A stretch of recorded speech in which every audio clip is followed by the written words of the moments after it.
So I learned that you each have been provided a copy of this book. So what I wanted to do briefly before we go through our questions, and the format will be we're going to be responding to some questions that I'm going to initiate to the panel, and we're going to reserve 30 minutes for questions. If you have a question that is just burning to be asked, then we will take your question. But we did want to reserve at least 30 minutes at the end so that we can get through some major themes that we wanted to discuss with you. Since you haven't had the chance yet to read this wonderful book, we wanted to at least give you a summary of what some of the highlights are of the book, okay? And as you see it, it's Learning to Lead, What Really Works for Women in Law.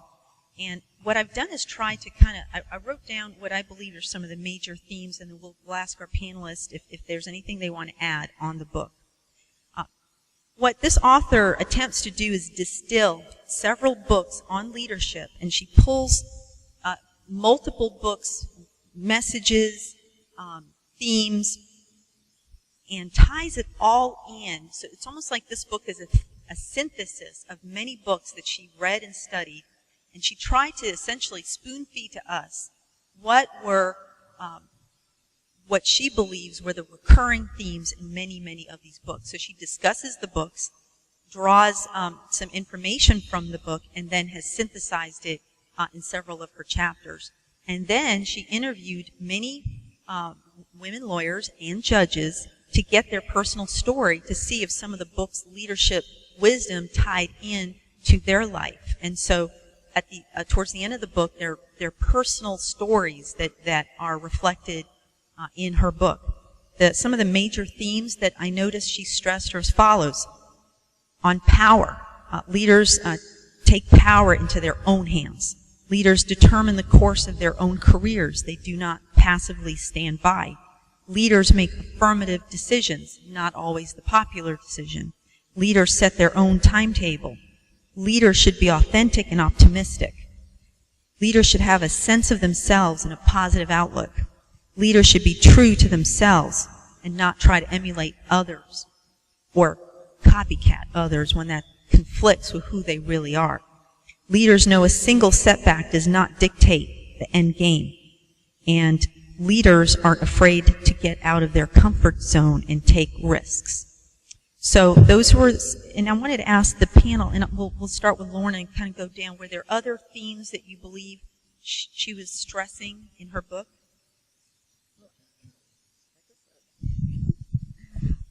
I think one of the other themes that came through the book was servant leadership and being authentic and true to yourself while you are on your path, and whatever that path may be, and that there's not necessarily one specific thing that works for everyone, but you choose and figure out what works for you, and you take that path.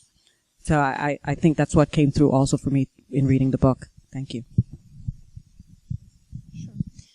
For me, one of the themes that rang true was building relationships and the importance of building relationships with others, because that really ties into every other theme, to be an effective leader. And sometimes that can be difficult and challenging, but it's really key to being effective.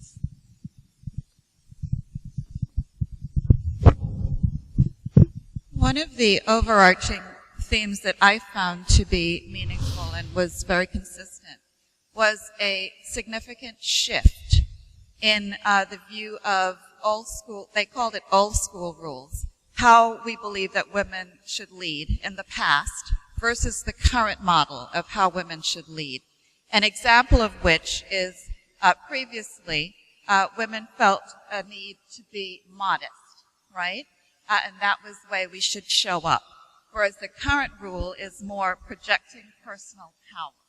And so that is a significant shift, and that whole concept of the old school versus current new school was a very consistent theme. At the risk of sounding redundant to all the things that my colleagues have said, my takeaway from the book was how simple it is to evolve into a leader. It's and I believe it starts with being who you are. Being positive, believing in yourself and having a vision, and then believing in that vision and carrying it through. And that would involve having a team, inspiring a team, but it really begins with very simple things that we grow up with, and we just need to adhere to those. That's what my takeaway was. Well, we could talk all day just about that, but also about not allowing yourself to be, when we all are our own worst enemies, and how we hold ourselves back, and also know that we're sort of all in this together. I think that understanding that people want us to succeed, and that there can be a collaboration, even though it's not, being a leader is not just standing up by yourself. You have people around you, next to you, in front of you, and behind you. So. Yes. So several of the points that were shared with you, I want to start with a question.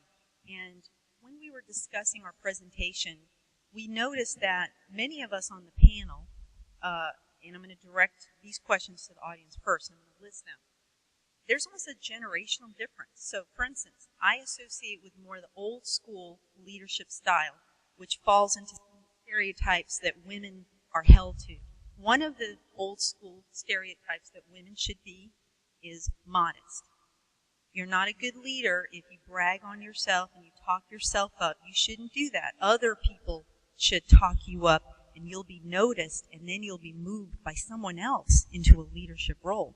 What are some other stereotypes that, now the younger lawyers I notice have a much easier, women lawyers have a much easier time tooting their own horn.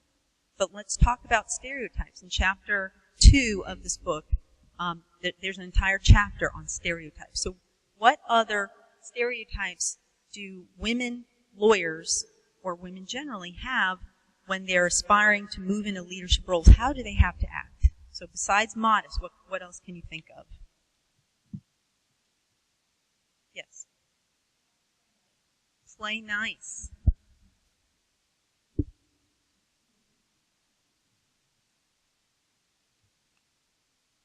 That's another one? Yes. Yes. Right.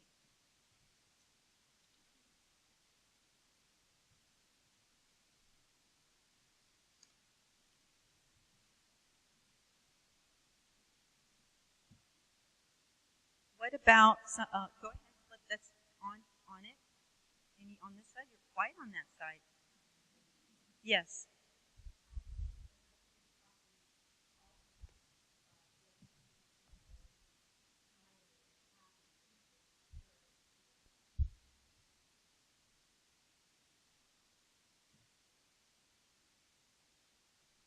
What else?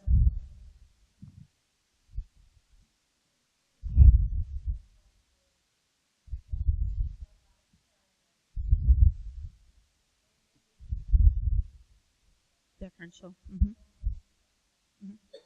Right. Didn't work well for many of us, and I don't know how you were raised, and I'll draw it to I'm going to draw this question back to the panel. How were you raised, and how was your upbringing affecting your ability to be, for instance, and I'm going to let each of you, we've talked about before today, and so can you share with us how your upbringing may have conflicted with your ability to be a strong leader? Were you conflicted, or was it easy for you to just, to speak up for yourself and to advocate for yourself and to just charge on? And the other deferential also means for us women not to be the B word, to be agreeable, to be nice, to be happy, and to let someone else push us into leadership roles, to not be too exact. Everyone in the side, right? Aggressive. It just came to us. Don't be so aggressive. All right. So can you talk about that? And did you feel those conflicts? There's no order. Yes.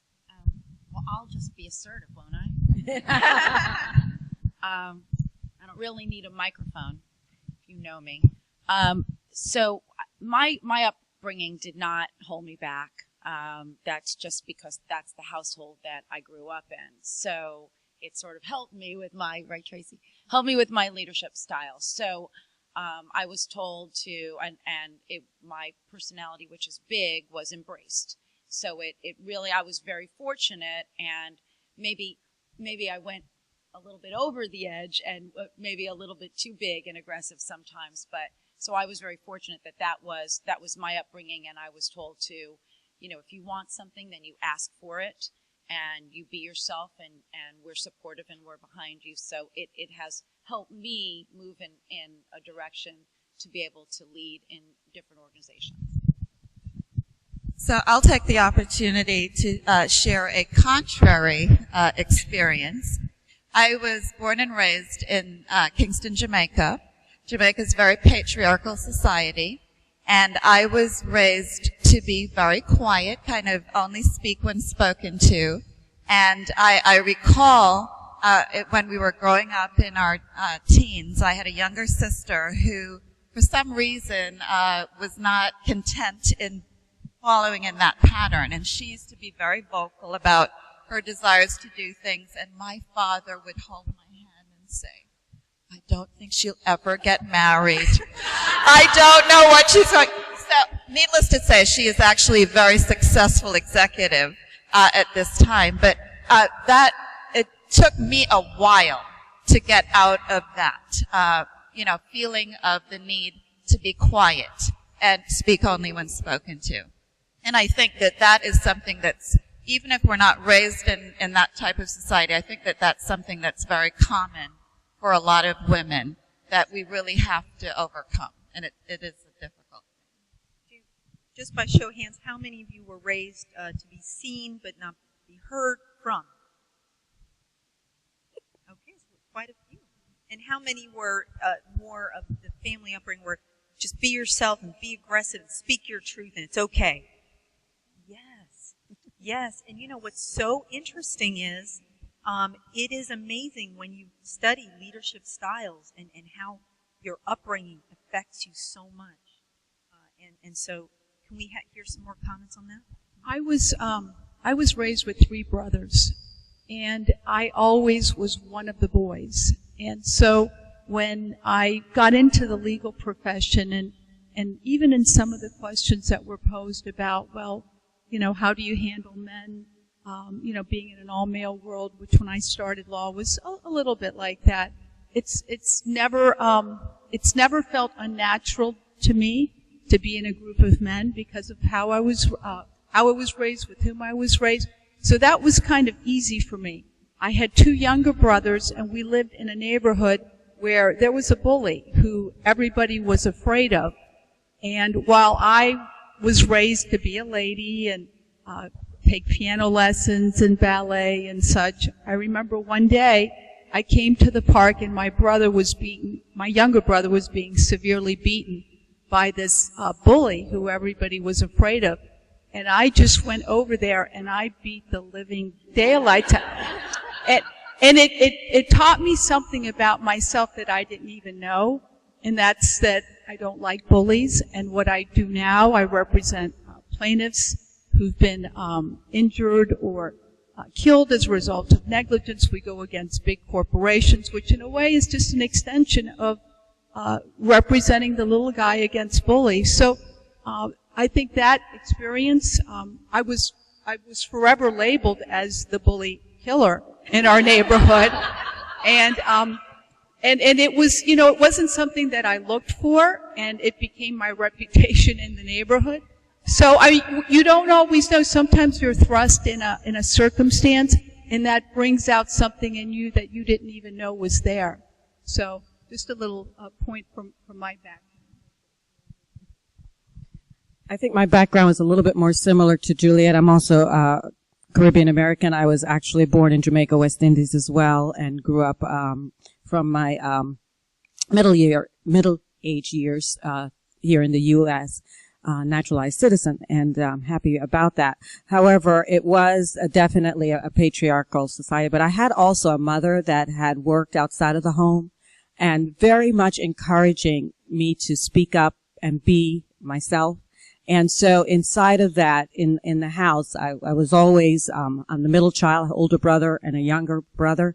But I was always the one to be more assertive and talkative and sometimes advocate for positions that were not always the most popular. And so my mother really encouraged that and shared with me that if that was who I was, then continue to be it. So at times she had to quiet me down, but it was encouraged. And I think that had a lot to do with me sometimes taking not always the easiest path, but being able to say, you know, this is really where I want to go and this is what I want to do. So it may not come easy, but I'm willing to work to get there. And I think that had a lot to go with it inside. Or sometimes fighting with a father that was a little bit more, you know. But now today, my mom is no longer with us, but today I think my father actually has come to embrace that and respect that in certain ways when we have our conversations. Yeah. On page 18 of the book, we're going to share, there's an entire book on the old school rules, the old school leadership, focus on others. How many of us were taught as women, focus on others? Don't be selfish. Right. How many were taught it's okay to actually think about yourself and what you want to do? Okay. And I saw more hands on always focus on others. Another, seek approval. Seek approval. How many of us are people pleasers? We're always trying to please other people. How many of you feel like you're always trying to please other people? Absolutely. Yeah. To our own detriment sometimes. Another one, be modest. Work harder. Work harder. And play it safe. Be safe. Don't take a lot of risks. And the last one, it's all or nothing. So for instance, if you want to be a partner, you can't have kids because you got to bill 12 hours a day. That's the old school. And so, about new way. Okay, so for instance, instead of focusing on others, the author of this other book, it says, it's okay to take center stage. Are you okay? I'm going to highlight what the author says, and then if you could all comment. All right. Instead of focusing on others, it's okay to take center stage. You can actually pursue your own dream, and it's okay. You can have a dream, and you can achieve your dream. Now, that may be hard for some people in that upbringing to think, I can actually focus on myself, and I can make my dreams come true, and it's okay. The second, instead of seeking approval, it's proceed until apprehended, which means it's okay to defer trying to make everyone around you happy. You can actually set your own personal goals and move forward and not try to make everyone happy. Be modest is replaced with project personal power. This doesn't mean you should be power hungry. Rather, self-deprecation can be set aside so you can dial up your own comfort level to feel at home in positions with power and authority. Work harder is now replaced with be politically savvy. And then play it safe is transformed into play to win. And it's all or nothing is replaced with both and. Now, we have read the book, so we're going to talk a little bit about that. So to our panel members, can you address, have you resisted some of the notions that I just explained that was discussed in one of the books? So how have you been able to make some of those suggestions, leadership suggestions, come into your own life? I'll give you, has it had to be all or nothing? Can you have kids and actually be a partner? Or is it all or nothing? I'll speak to that. I think it's not all or nothing at all. In my own career, I actually took an alternative path, which is somewhat rare in big law, but actually attainable if you speak up and you're very skilled and have your own work product essentially to sell and rely upon. I joined Greenberg Traurig in 2002 as a part-time 8th-year lateral associate. A lot of people told me, you're crazy, your career is going to be, put aside, you'll never make partner. I will say nobody told me that at my own firm, which was a lot of outsiders told me that, but nobody told me that at my own firm. And the people that I worked with, who I was very fortunate, and I guess we'll talk later about sponsors and mentors and people who you need to get around you and build relationships with who can advocate for you in the boardroom when you're not there yet, because that was very important for me. But I never believed that I couldn't do it. 2 weeks after I joined Greenberg Traurig, I found out I was pregnant with my third child, and I thought to myself, oh my God, I just got here as a part-time associate, and now I'm going to have to take a maternity leave. But you know what? It was fine. And it was fine because I had proven myself. I was a valued contributor, and I was willing to do what it takes to make it work, and the firm was willing to support me in that endeavor and invest in me. And it was really a mutual relationship and a mutual investment. And I decided after my children were old enough that I wanted to get back on the partnership track. And I walked into the partner's office who I worked for, and I sat down and I said, I want to be back on the partnership track full time. And he, because your mentors are not always women, sometimes your best friends and your best advocates are men, said, that sounds great. And I became a partner, and I'm now the co-managing partner. And I have to say, 13 years ago when I joined the firm, that wasn't really my vision. I didn't really know that was going to happen. But what my vision was not to let being a mother, being a wife, and I have 3 daughters, stop me from being on a successful career path, from developing business, from developing internally within my firm, and externally business outside of my firm. So it's not all or nothing. You've got to find the right people around you who are willing to invest in you, and you've got to invest in yourself. That's my belief. Okay. I was gonna think. So I wanted to add on a little bit to Tracy's experience in speaking about it's all or nothing. I too believe that it does not have to be all or nothing. And I also am one of those who don't advocate for work-life balance. Because of that concept, I don't think that you will ever truly find a work-life balance. What you find is that you have to reprioritize things at the time, in the moment, right, for life to work. So there's sometimes you're going to have to prioritize your family. There's sometimes you're going to have to prioritize that project or that trial that's, next. But in all, that's, to me, how you have to navigate.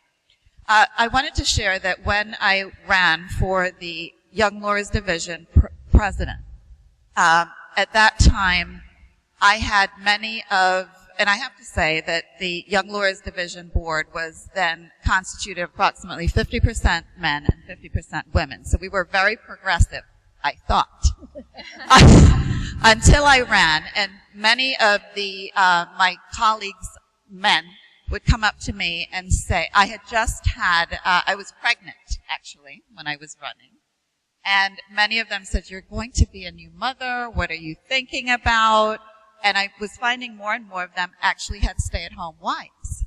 So which I just really didn't even think through until we had that conversation. Anyway, what they didn't know is I had relied on other women who had had young children and said, if you're going to do it, this is actually the best time. Because you will have a baby who is easier to take care of and manage and they won't miss you because they don't have that level of relationship. So what I did was after I won and after I became president, I would take my son in the bassinet to meetings. And it was totally, it certainly was what I projected, but it was absolutely accepted. And again, that's an example of not compromising on what you want, but making it work for you. So I think that's really important. I mean, it's in terms of like all or nothing. What is all? I mean, I think when people say you can't have it all, what is all? All is defined differently for everyone, and I think that you can have everything that you want. And it's a compromise as long as you have support and you are realistic. And I think you give up your idea of perfection. You're not going to be the perfect lawyer and the perfect partner and the perfect spouse or and you have people who are there to support what you want, whether it's leadership in your community, leadership in your workplace, but it's possible to do it. I know Tracy and I have had this conversation about, we've been lucky because we have husbands who have supported what we've wanted to do, both professionally and in the community. I'm very fortunate because I've been working with my husband, who is my law partner, who has made it possible for me, until recently that's not going to happen anymore, but because he just was appointed to be a judge. So now I am going to be a solo, so maybe my whole life is completely going to change and we can have a completely different conversation next year. But he made it possible for me to do what I wanted to do professionally and in the community and for leadership. And we'll get into talking about mentors and who our mentors can be. So it's possible. It's going to be okay? Thank you. I'm a little nervous about it. In terms of all or nothing, I agree with my colleagues and everything they said. In terms of my own personal experience, and I do want to say what I want to also echo what Michelle mentioned about her husband supporting her. I think it's very important when you're dealing with family and career to have a supportive partner. I believe that's a very necessary ingredient, and I've had that in my life. When I first became pregnant, I had been working for a law firm for 6 years, and I ended up trying more cases during my pregnancy than I had up until that point in my career. In fact, I was about 8.5 weeks pregnant doing a closing argument, and I was very close. Well, everything was close to the belly when you're 8.5 months pregnant, but I remember my son's elbow sticking out and the jurors looking at that. And so I was trying cases till the very, very last moment. And then I had my baby and I was out for about 8 weeks. And within 4 months, I realized and learned that I was pregnant again. And that was completely unplanned, but I had to go with the flow. I knew that I was not going to be able to continue to try cases at that level, having a baby, and then now having a toddler and a baby in the next 8 months. So I decided at that point that I would leave the firm and start my own practice. I did that through an extra room in my house, and I began my practice very slowly. By the time my second child was born, and he was born with some health challenges, but I went into a building, and I had an executive suite, and eventually in that building I ended up having the largest office in the entire building. In 2005, Hurricane Wilma destroyed that building, and I had to start from scratch in the office that I'm in now. So life sends hurdles your way, and you can't always plan, but you have to go with the flow. And if you have a vision, you go with it, and you believe in yourself.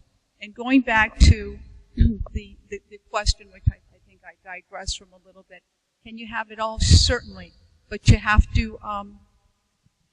to put your focus where it is. Both my boys grew up having a mother who they knew believed in certain things. And a lot of what I do and believe in is because I have children. And I incorporated that and incorporated into my career and in my life every opportunity I have. I just wanted to add, I think the book says it best. It says learn to do both. It's a both and. So it says, it's like I will be a good mother and a good lawyer. So it doesn't have to be either or. It's making, though, an outlining based on what circumstances or situations arise, a flexible proposition that will work for you.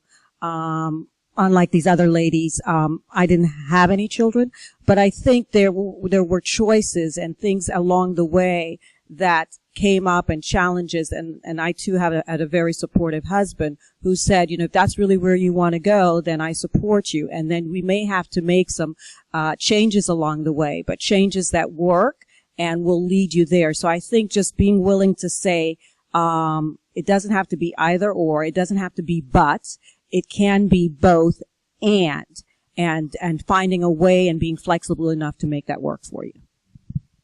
I wanted to share that when I interviewed these Dynamo women, I noticed a recurring theme with each of them. And that was that each of them faced so many challenges, whether it was a cultural challenge coming from another country and having the cultural differences, whether it was all of a sudden mid-track realizing you're about to have another child that you hadn't really planned for, but you're so excited about, or whether your husband is about to become a judge and you're about to run a business by yourself. They did not let their minds sabotage them. They did not let the mental merry-go-round of worry and fear take them completely off course. And I'm a worrier, so that hit home for me because I listened to each of them and their personal challenges and how their life may have taken a different turn unexpectedly, and it was so much of their mental attitude. And I wanted to throw that out. There's so much of women lawyers, many of us, and I'm not going to stereotype. I flipped the stereotype chart over, but you can call me out when I say stereotype. But I stereotype women as very organized, type A worriers. That's what I am. So I don't want to project. That's one of my stereotypes. And they did not let their mind take over with fear and anxiety. And I want to read a passage to you that's along that line. We as women create our own glass ceilings because of fear or insecurity or apprehension over change. We trap ourselves. We create, and this is on page 87, we create boundaries that don't exist. We hold on to an untrue belief that we cannot do something or achieve a certain goal. Self-doubt is pervasive. Women must recognize this to overcome it. But if we are going to lead effectively, we have to smash those internal glass ceilings, whatever the reason for their existence. Now, I wanted to segue into, and you've heard this, in the book, another point that the author stresses, and I hadn't heard this difference before, was the difference between having a mentor and having a sponsor. So if our panel can talk about that, and then we're going to segue into how this relationship is going to be important. So if you're having an anxiety attack because you want to cheat, you want to be a leader in a certain area, but you're afraid and you start listing all the fears, who do you go to? Who do you talk to? Who's going to push you out of your fear-based thinking into the leadership-based thinking? So if our panel can share with us, who's going to volunteer to explain to the, okay.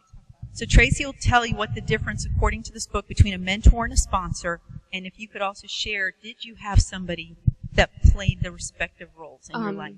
I did, and I still do. And they've never been women, really. They've always been men. But when I was a young lawyer, I had a mentor, a great mentor. I feel like he taught me how to be a great lawyer. And it wasn't at my current firm. It was at I started my career at Gunster Yoakley. And he was really valuable to me in terms of honing my craft and being good at being a lawyer, which I think we all have to do. That's the groundwork to being a successful leader, to having a successful career. He always told me, be a good lawyer and everything else will follow. And it was very true. It rung true. And when I got to Greenberg, I definitely had somebody who was a sponsor. And I still do. And it was somebody who, and they are different. They can sometimes be the same person, but they can also be different people. A mentor to me is somebody that you go to with really any question. Any kind of question you have about your career, about the practice of law. Am I doing this right? Am I doing this wrong? How do you view this? This is the challenge I'm having. What is your advice? A sponsor can sometimes be even a completely different person who, and it may not be somebody who you deal with every day, but it's somebody who's in your corner. think I said before, somebody who's going to be in the boardroom or in the partner room and who's going to advocate for you, who's going to, when you're not there, to advocate for yourself. And it's very important to have that person, and to have that person's ear.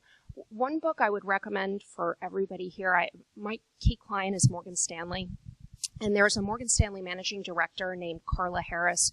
She was one of the first African-American managing directors at a major Wall Street brokerage firm. And she wrote this book called Pearls of Wisdom. And I saw her speak, and she was the first person who I ever heard use the term, she actually has three, mentor, sponsor, and advocate. To me, sponsor and advocate sometimes are the same thing. But she talks a lot about that in her book. And if you ever get an opportunity to see her speak, she's very inspirational. And she talks about how, as a young woman on Wall Street, she really recognized the value of having a sponsor because she wasn't in the boardroom yet. And she needed someone who was in the boardroom who was going to say, you know, let's give that major project to her. The case that really was a career-defining case for me that Judge Richardson talked about, that case I handled because the person who is my sponsor literally said to me, I'm not going to try this case with you. You're going to try this case because it is going to be a career-defining opportunity for you. And he was right, and he had to do that for me. I mean, I didn't have the level of client relationship yet where I could say, hey, I'm great. Let me try this $232 million case and be lead counsel on it. I mean, it was for Citi. Citi would have looked at me and said, well, why should you do it? But when he said, Tracy has to try this case for you, she is the person that needs to try this case, and I went and I did it, and my now not so young associate who I mentor, and I think it's really important that we find people to mentor and pass on, you know, this to. She tried it with me. And she was, I think, I don't know, Liz was a second-year lawyer, first-year lawyer. And she's now a 6-year lawyer, still trying cases with me. She still puts up with me. And she's wonderful. And it was a great experience, and it was a career-defining experience because when I won that case, I was in the Wall Street Journal, and that was it. I mean, it was like a turning point moment for me, both in my practice, at my firm internally, that I would not have had if I didn't have a sponsor. And it's different than a mentor. If I could add on to Tracy's experience, I want to first say that your sponsor in that situation did not, generally, I can guess, did not do that out of a benevolent heart. Your sponsor did that because you inspired your sponsor to do that because of your work or what they had observed. And but I don't want to underscore that. In fact, that's what I wanted to underline, right? Because sponsors will take on interest in really helping to promote you only if they feel that you are worth their time and effort in doing so, and they can make life-changing opportunities for you. So I wanted to share an experience that I had that, again, was one where someone who was a very unlikely candidate to be a sponsor for me became one. Well, I started practice in a large law firm and was finding that I was not happy just writing briefs and doing research. I really wanted to take ownership of my files and cases and litigate, which is what my passion was. So I had an opportunity to go in-house with Prudential Insurance Company. And within 6 months of being there, I was asked, had the opportunity to try my first case. Well, unbeknownst to me, Prudential asked one of its long-standing, long-term outside counsel lawyers to actually come and observe. I had never met him, so I didn't know who it was. He just kind of came and sat in the back of the courtroom and observed me through this trial. Well, I was fortunate to receive a defense verdict at the end of the case, and this lawyer came up to me afterwards, introduced himself, and, self-disclosed that I really kind of came to observe how you did. And he was very, he told me that I did an excellent job. Well, because of that, this man, who was at the time was about 70 years old, who is very well known as being really crotchety. I mean, he was one of those people who was just, nobody's good, and I'm sick of these lawyers. One of those really kind of people who just took me under his wing. He went to the general counsel for Prudential and told him what an exceptional job I had done on their behalf, and spoke up for me in every possible time he could. Took me out into the community and to bar associations. And again, that was something that was just fortuitous. But I really think it's important to say that you really have to show up and do your best, because you never know who's watching. And there are so many amazing people out there who will help. And I think that's really, really fantastic. Thank you. I agree with everything everyone has said. I think mine have been both men and women, probably about evenly split, and so that's really great in my eyes. But I do want to say it's not always the attorney that you work for. It can also be someone who you happen to represent. I remember being in my first firm and starting out in an insurance defense firm, and that's where I got my teeth into workers' comp. And one of the clients, and she's seeing something in the work that I did for her that had her go to the partner and say, I want Lorna to handle my cases. And then opportunity after opportunity came, and when there was an opportunity for another firm who was very interested, she was the one who said, if you want my work, you go get Lorna.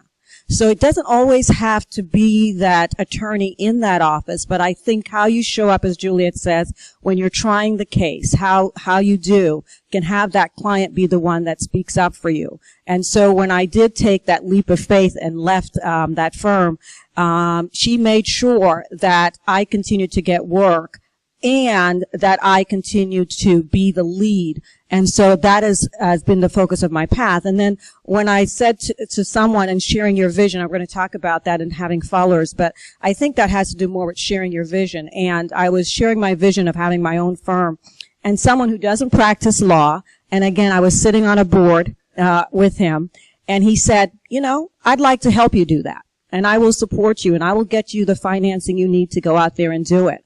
And I think, again, that was just being there and seizing opportunities and someone buying into your vision and who you are. And so I agree with sponsorship, because I have had opportunities that I didn't even know where they were coming from, but someone was out there advocating for me. And so I think having that and having someone who's there when you can't always be there, but having a voice for you and being able to say, let her be the one, has always been there for me. And so I think both mentors and sponsorships, but I want to say it's been both, not always the ones that you've actually been in the firms with working for, but people who have seen your talent and who you are and what you stand for.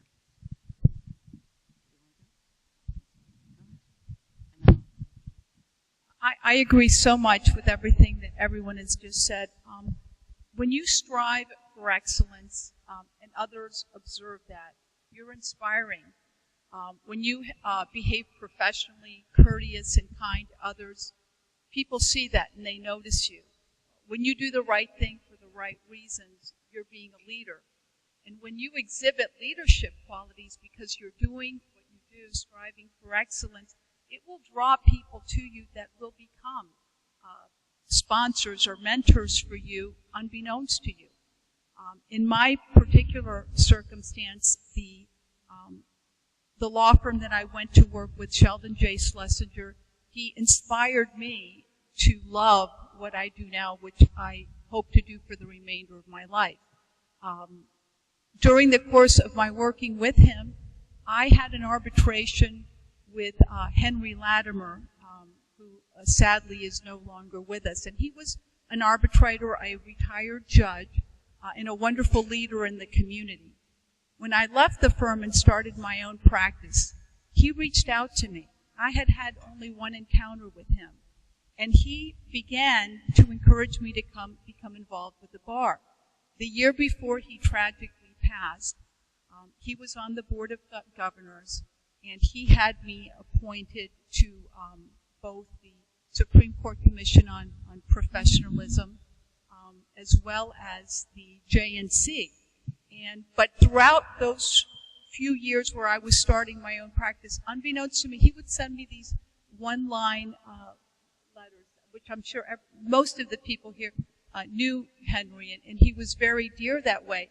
And all I had was one encounter where I presented a case with him as an arbitrator. So the takeaway, I think, is if you do what you do with excellence, you strive for the best, these opportunities and things will come your way. I think I certainly agree with what everyone has said. I think that I've had so many mentors throughout my life in a variety of different capacities, and each person gives you something else that helps you move another step forward. I've been fortunate because one of my mentors has been my husband, who's been my law partner, who's been my sounding board. So it's very unique to be able to have that and work with your spouse. A very, very unusual situation, but he's really is my polar opposite in so many ways that he really has been an incredible sounding board for me. But I started out as an assistant public defender, and a lot of, I don't know if we have any government lawyers in the room, but as a baby lawyer, we don't, government lawyers, first of all, you're certainly not making a lot of money. You don't really get involved traditionally with a lot of bar association events financially or maybe for time-wise other reasons. But my aunt is an attorney in Palm Beach County, and her best friend is so fortunate, Barbara Periente. And so Barbara's been Justice Periente's been one of my mentors since I was a baby lawyer. And I remember the two of them sat me down as a brand new lawyer and said, look, this is what you're going to get involved with. You're going to get involved with Fall. You're going, because they were both founding mothers of the Palm Beach County chapter, you're going to get involved with Inns of Court, and you're going to get involved with the Palm Beach County Bar Association. And that's it. This is where you're starting, and this is why you're going to do this, because you can't just practice law. This is part of who you are in giving back to the community. And certainly I probably always knew that, but I needed a kick right away, and I was very, very fortunate and was able to run with that. And that made a very, very big difference to me. But if I could just share two things briefly. First of all, in terms of having sponsors, and I totally agree that, the sponsor recognized in Tracy, look, this is a superstar, and I'm stupid if I don't do this, and give that opportunity to her. But you need to, and I'm sure that Tracy wasn't silent in not only having, this is who I am, and I can handle this. And I think you need to make that clear with your sponsors that this is something I want. Give me the responsibility and give me the opportunity to shine and try, however that is communicated. And I think you have to ask for what you want, because if you sit around and wait for someone to just plop an opportunity in your lap, you may be sitting a long time and never getting the opportunity. Hopefully people see that you're a superstar and that you can handle it. But I think, and at least the way that I do it, is I ask for what I want. And sometimes I get it and sometimes I don't. But just in terms of mentoring, let me just share a very brief story. So way back in, I think it was like 2002, I was president of the Palm Beach County chapter of Fall.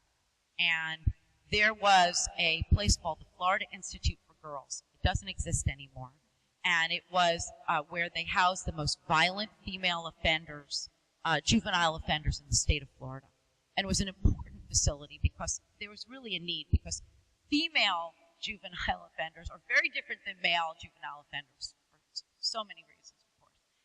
And we had an opportunity to go and visit. So Justice Periente, Justice Quince, and I were given a tour. And we sat down and we sat with these young girls, troubled girls, and had a conversation and did a Fourth Amendment exercise with them. And they were incredible. These girls were incredible. They were so bright. And Justice Periente and Justice Quince looked at me and they said, you really need to do something for these girls. You really need to figure out a way to mentor these girls. You need to do this now because you need to make a difference. So I was able to sit down with some of the leadership in the Palm Beach County chapter, and we came up with a program, a mentoring program, where we brought in women from the Palm Beach County chapter fall on a monthly basis where we read books with these girls and we mentored them. And you can't just say, I'm going to mentor you, and they're going to listen to you. What we did was we both read the same book, kind of like a book club individual. They had to write what they thought about the book. And so they worked on their writing skills, their speaking skills, and then we added the most important factor, which was food. And the incidence of outbreaks in terms of acting out went down. Their grades went up. This was girls who were there for on an average of a year, 18 months. They were a captive audience, literally. And we really made a difference. And it wasn't something that I came up with. Our chapter got the credit, but it was something that two of my mentors said, you need to do something, and there was a collaboration. So I think mentors come in all shapes and sizes, and we're lucky, and all we need to do is embrace them, because as a group, as women lawyers, we want each other to succeed. We need to be to see how we can better the community and the profession for the next generation. So we're lucky to have them, and I think it's a good thing, like you said, and I think it was Juliet who said, and we need to continue to identify people that we can bring up. And just think, each of these 5 attorneys had a sponsor because someone recommended them to be on this panel. Now, if they were applying some of the principles of this book, one of them would have said to Fall, I want to be on the panel. Put me on the panel. And part of this book's suggestion is we have to be better about speaking up for ourselves and saying, I want to be president, put me on the track. I want to be on the panel. We don't often do that, but I do want you to know that obviously each of them had a sponsor who suggested them to Fall for this panel. Someone suggested me to be the moderator. And so it's so wonderful, and I believe that that's why we're all involved with Fall and our local bar associations, because we want to know each other, we want to help each other, and those bar associations, especially the women's bar, I believe that we're really good about that. You're in this room to learn more about that and how to be not only a leader, but to help each other. So let me do an informal survey. How many of you believe that there is no leadership gap with women lawyers? It's all good. And that we don't need sponsors and mentors. It's all okay. So I know you could tell by the tone I said that. Now you're going to be shy, for those of you who were going to raise your hand. But how many of you believe that we really don't have a leadership gap? If you want to raise your hand.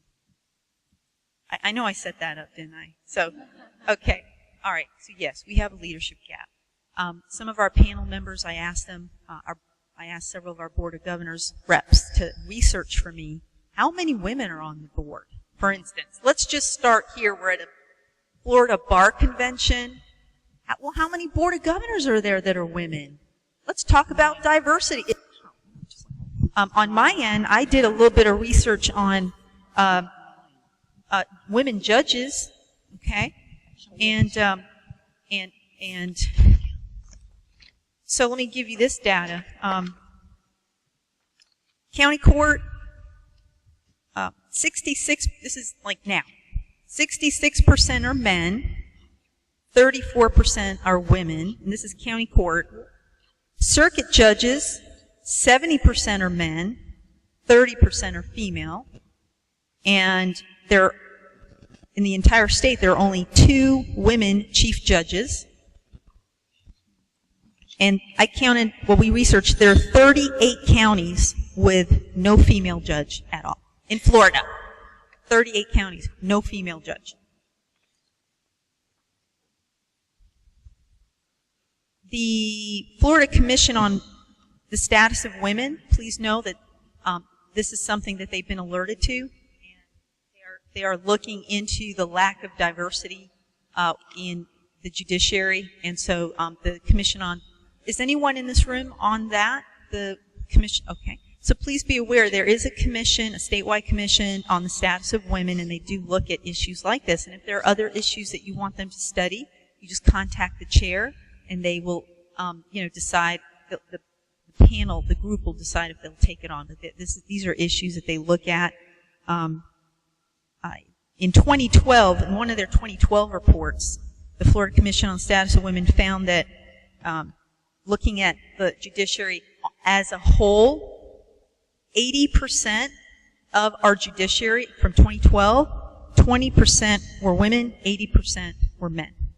Now, in the recent appointments, the governor has been criticized. Now, there was just an article in the Tampa Tribune yesterday indicating that women and minorities have not been appointed in his last round of appointments.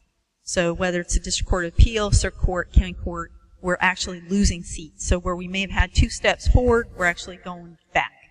And all of our local bars need to take note of that and get involved with what's going on at the JNC level, if possible. The governor recently submitted back names for composition of a judicial nominating committee that had African Americans and women on it, and he sent the names back. So please, the local bar leaders, get involved in that. Okay. Now, but I wanted to ask our panel, and this is on the question of, is there a leadership gap? And let me direct, we're so honored to have 3 of our Board of Governors reps, and I don't know who's going to answer this question because, of course, I asked all of them to look into it for me. So could you tell us where are we on representation with the Board of Governors? So I'll take that first, and I'll say this. In our 2014 to 2015 year, we have a total of 10 female of 55 board members. 10 of those females, 8 are white females, 1 black female, 1 Hispanic female. That's the current composition. Michelle did point out that for the 2015-2016 year, there will be 2 additional females on the board. One is actually a young lawyer, and she's a young lawyer president-elect, so they automatically get a seat on the board. And then 1 is actually an elective person out of the 13th Circuit, which is the Key West area. That's also going to be on the board. So we will actually increase at that time to 12, which at that time will make it 9 white female, 1 black female, and 2 Hispanic females. There was a time period during where Juliet was still on the board with 2012-2013, where we had at that time about 14 total female Board of Governors, 12 white female, 2 black females. And I say that to say I really actually went back to 2009, and so some of the other ladies may have gotten some other numbers, but it is one of the things that we are looking at in terms of representation on the Board of Governors. It is still not representative of our community as the legal community and lawyers who we are or they're representing out of our various circuits. So it is something that is still disheartening, one that we're continuing to look at. I do think, though, we continue through organizations like FALL and our other voluntary bars looking at how we can promote women to step out and to run. I know the first time I ran, which was in 2009, actually Diana and I happened to have ran at that time together, not knowing we were running. But it was at that time, if I'm not mistaken, about 4 females running and about 5 males running. We was at 9 counts at that time, and actually came to a runoff between myself at that time and Walter Skip Campbell. And so it is something where you have to step out and run, and failing at the first attempt doesn't mean you stop, but you continue.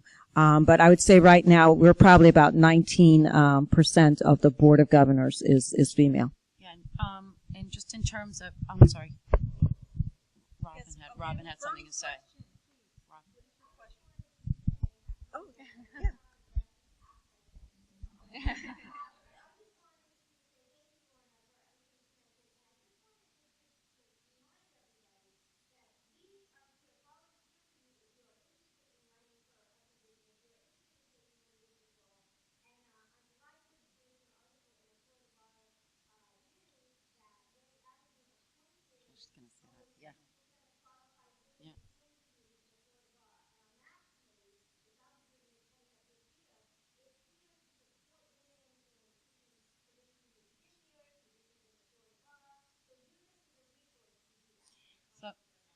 Right.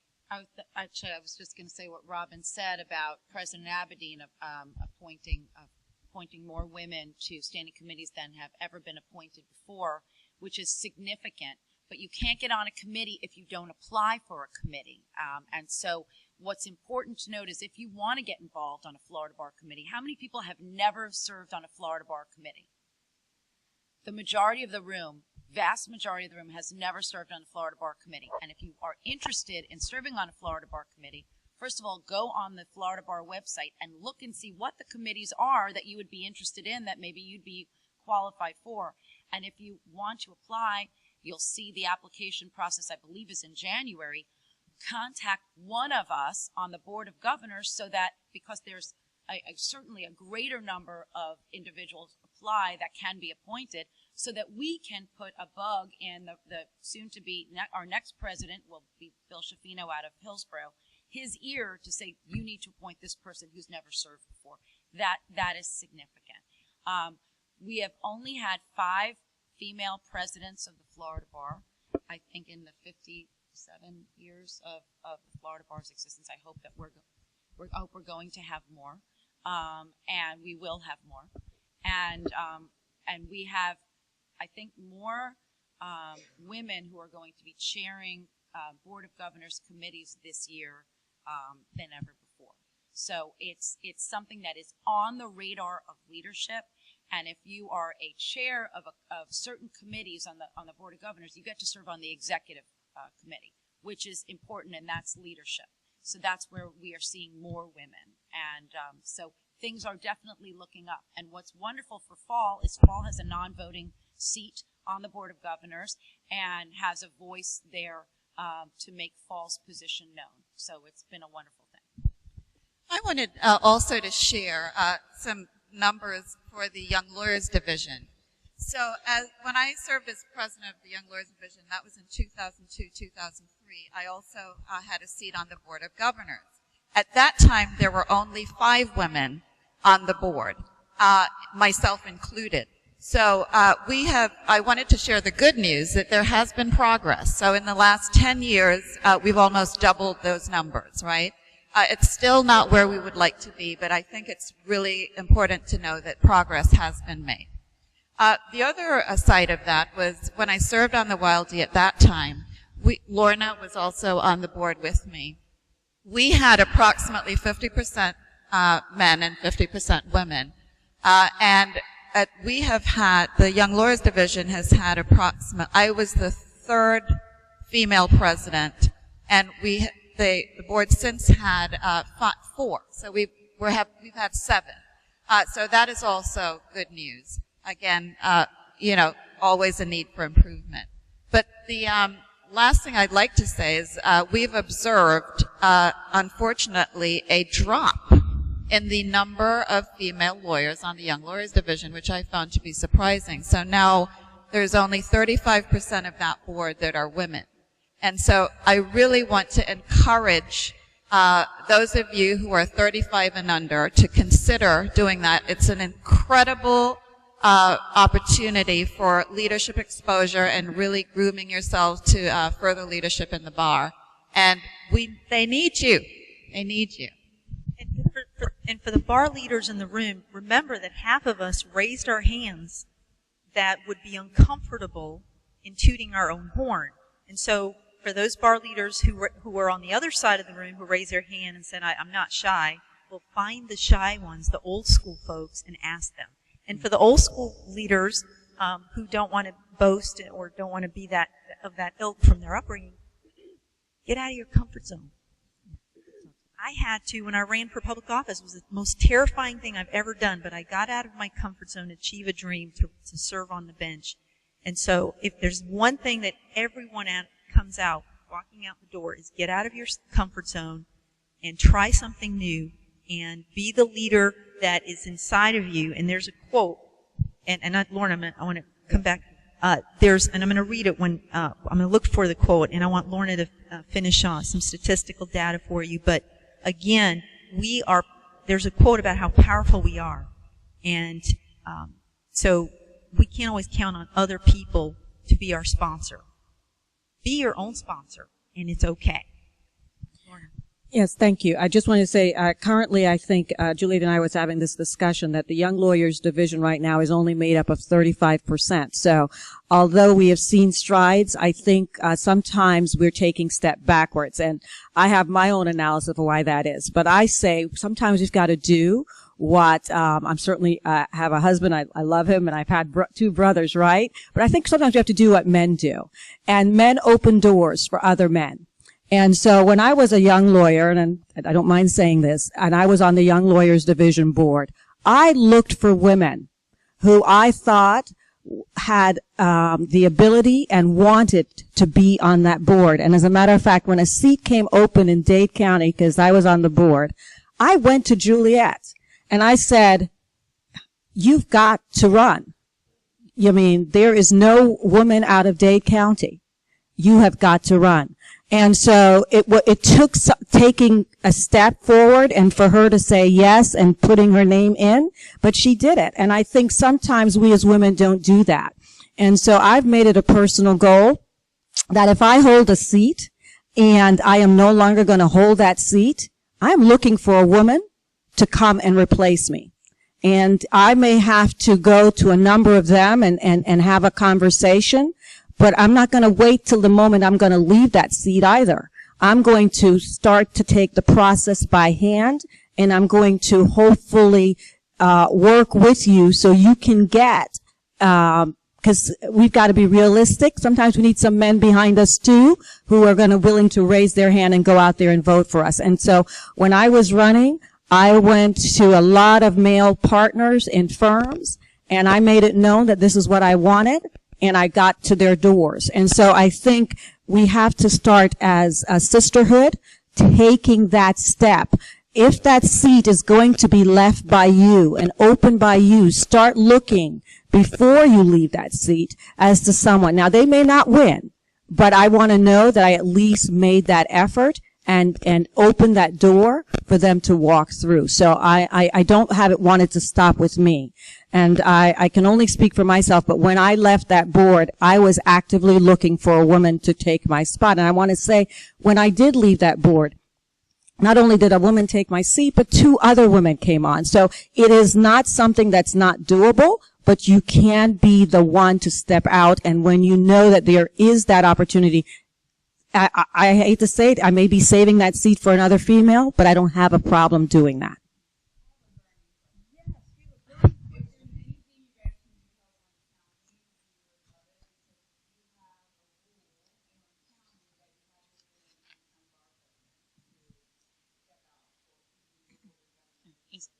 I mean, it's,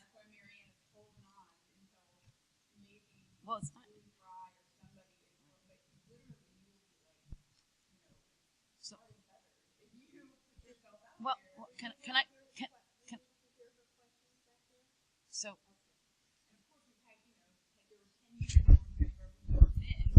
So women are not allowed. So we have, so the question is really sort of the ladder system, and how do you, can you buck the ladder or not? We have that in so many different parts of our practice too, and other voluntary bar organizations. Well, I know that Hillsborough County had that ladder too, and there was just a contested race. Unfortunately, I mean, the woman who ran against someone who was Hillsborough Bar president, she lost by I think like 17 votes or something. 17 votes. But she tried.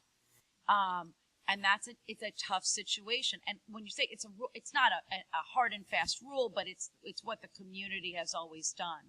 And it's a tough situation. I think that has to come from maybe from Marianne or from some other folks, the Board of Governors, in that if that's something that they want to see, and you need to speak with your your governors from the circuit to see if that's something that can change. Because we are looking at, we're the few and the proud on the Board of Governors of the women that it is a vast majority of men on the board.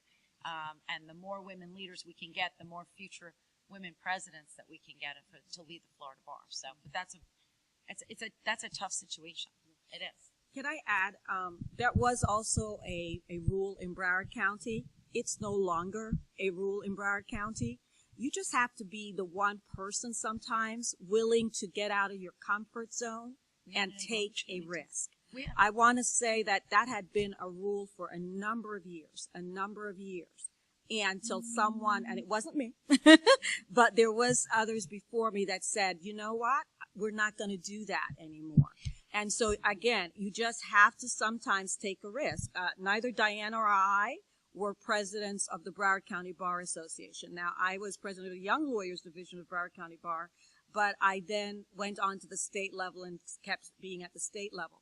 But so I want to say it's not unheard of. I agree with Michelle. You may want to have a conversation with some of your reps there. And yet, if they don't have that buy-in and you're willing to be the first and willing to, I say, you know, I may not get it the first time, which I didn't, but this is really where my vision is. This is where I want. Then you're going to take the necessary steps to get. For us, I know Marianne's holding on because she's waiting for a woman to. I know there's, you know, and we love Marianne. Yeah, Marianne Morgan is a phenomenal board member, yes, and we had that in Palm Beach County until where you always had to be president of the Palm Beach County Bar until David Prather actually was not president of the Palm Beach County Bar and ran for seat, ran unopposed, and that sort of you know, that changed some things. Yeah. And I want to tie your question into a theme in this book, and you heard it in the responses from the panelists. If there's a policy that is not working and it's backward thinking, change it. How do you change it? You become a leader. You become one of the policymakers, which is what they're giving you ideas. You've got to get yourself in a policy-making seat, whether it's the president or a board member, and change it. That's why all of us are in this room as lawyers. Remember, there were times where there were no women lawyers. Women led the charge, young women led the charge, and changed that. So whatever is going on in your respective communities, and it's a policy that's old school, change it. But you've got to be a leader to take it on. You make the call to get on the appropriate boards and politic it. And one of the themes here is be politically savvy as well as working hard. I want to read that quote that I told you about, and then I'm going to segue into, I want our panelists to share with us, the author synthesizes many, many books into some basic lessons, leadership lessons. And so I want to have the panelists talk to us about what were some of the leadership lessons that they drew from this book that personally they applied and maybe are going to apply in their future. So here's the quote first. Our deepest fear is not, and this is on page 23, our deepest fear is not that we are inadequate. Our deepest fear is that we are powerful beyond measure. It is our light, not our darkness, that frightens us. We ask ourselves, who am I to be brilliant, gorgeous, talented, and fabulous? Actually, who are you not to be? Okay? So we're going to segue into, so the authors, again, the author, okay, now I'm being told by our panelists that really I should give everybody like just a few minutes break. So let's take a 5-minute break and we'll come back together, okay?